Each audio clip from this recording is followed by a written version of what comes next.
हरियाणा में सभी 90 सीटों पर वोटिंग खत्म। शाम 5 बजे तक 61% मतदान। दोपहर बाद बढ़ी वोटिंग की रफ्तार।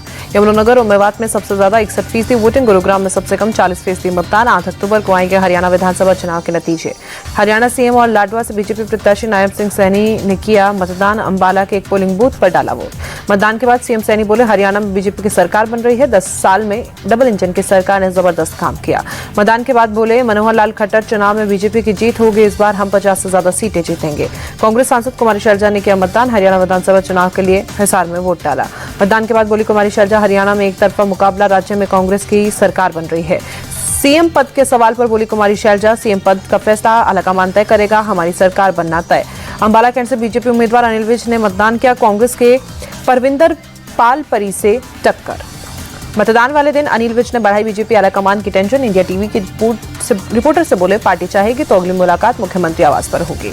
अनिल विज के बयान पर दीपेंद्र हुड्डा ने ली चुटकी। हरियाणा में कांग्रेस का सीएम बनेगा, हम विज को सीएम आवास पर बुलाएंगे। कांग्रेस 60 से ज्यादा सीटें जीत रही है।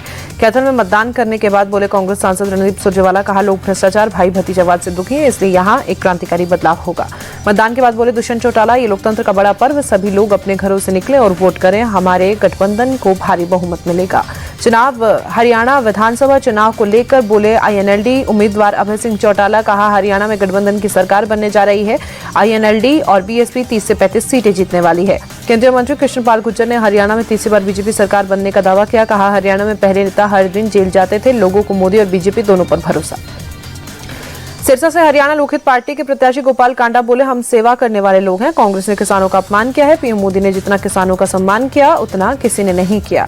रेवाड़ी से कांग्रेस प्रत्याशी चिरंजीव राव बोले, हरियाणा की जनता को 10 साल बाद बीजेपी से मुक्ति मिलेगी, कांग्रेस की सरकार बन रही है। कांग्रेस नेता अशोक तंवर ने सिरसा में किया मतदान। बोले, हरियाणा में बदलाव का माहौल, जनता कह रही है हाथ बदलेगा हालात, कांग्रेस की बड़ी जीत होगी।